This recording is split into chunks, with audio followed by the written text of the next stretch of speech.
नमस्ते, मी doctor Suvarna Satpute. Kalpataru wellness vibe या YouTube चॅनलमध्ये तुमचं सर्वांचं स्वागत आहे. लास्ट व्हिडिओमध्ये आम्लपित्त म्हणजे काय, त्याची लक्षणं काय आहेत, त्याची कारणे काय आहेत आणि आम्लपित्त कमी करण्यासाठी कोणते पथ्य पाळायचं आहे, ह्या सर्व गोष्टी आपण पाहिलेल्या होत्या.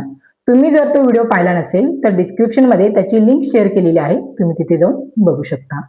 आज आपण जाणून घेणार आहोत असे 10 घरगुती उपचार ज्याच्यापासून आपल्याला ॲसिडिटी मुळासकट काढून टाकण्यासाठी मदत होते. कारण तुम्ही जर लॉंग टर्मसाठी अँटीॲसिड घेत असाल तर त्याचा तुमच्या शरीरावरती वाईट परिणाम होतात. जसं की तुमच्या शरीरामधले कॅल्शियम लेवल कमी होते, व्हिटॅमिन B12 लेवल कमी होते आणि तसंच तुमच्या किडनी फंक्शनवरती याचा बॅड इफेक्ट होतो. तर आता आपण जाणून घेऊया असे 10 घरगुती उपचार जे की ॲसिडिटी कमी करण्यास मदत करतात. पहिला आहे काळे मनुके. तर रोज रात्री तुम्हाला 8 ते 10 काळे मनुके पाण्यामध्ये 1 तासासाठी भिजू घालायचं आहे आणि ते मनुके तुम्हाला रात्री झोपताना व्यवस्थित बारीक चावून खायचं आहे. नेक्स्ट आहे जिरा, ओवा आणि बडीशेपचं पाणी. 2 कप पाणी घ्यायचं आहे, त्यामध्ये 1 चमचा जिरा, 1 चमचा ओवा आणि 1 चमचा बडीशेप टाकायचं आहे आणि ते पाणी 1 कप होईपर्यंत त्याला उकळवायचं आहे आणि त्यानंतर तुम्ही ते गाळून पिऊ शकता. नेक्स्ट आहे धने. 2 चमचे धने रात्रभर पाण्यामध्ये भिजू घालायचं आहे आणि सकाळी ते पाणी गाळून आहे त्या नॉर्मल टेम्परेचरवरती प्यायचं आहे, त्याला उकळायचं वगैरे अजिबात नाही. नेक्स्ट आहे अद्रकचं पाणी. 2 कप पाण्यामध्ये तुम्हाला अद्रक व्यवस्थित किसून टाकायचं आहे आणि ते पाणी 1 कप होईपर्यंत उकळवायचं आहे आणि त्यानंतर तुम्ही ते अद्रक पाणी पिऊ शकता. नेक्स्ट आहे अद्रक, जिरा आणि पुदिना.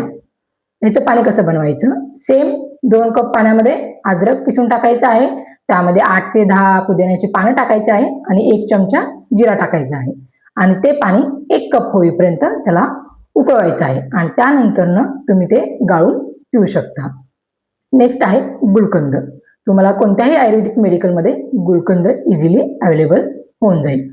तर रोज 1 चमचा गुलकंद तुम्ही डायरेक्टही घेऊ शकता किंवा 1 ग्लास दुधासोबतही घेऊ शकता. नेक्स्ट आहे बडीशेप आणि खडीसाखरचं मिश्रण. प्रत्येक जेवणानंतर तुम्हाला 1 चमचा बडीशेप आणि त्यासोबत अर्धा चमचा खडीसाखर याचं मिश्रण खायचं आहे. त्यामुळे तुम्हाला ॲसिडिटीचाही त्रास होणार नाही आणि व्यवस्थित प्रॉपर डायजेशन होण्यासाठीही मदत होते. नेक्स्ट आहे इलायची आणि लवंगची पावडर.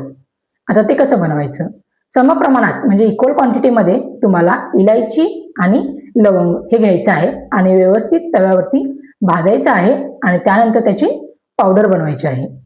रोज सकाळी उठल्यानंतर 1 चिमूटभर पावडर 1 चमचा मधासोबत तुम्ही मिश्रण व्यवस्थित मिक्स करून तुम्ही ते चाटण म्हणून घेऊ शकता.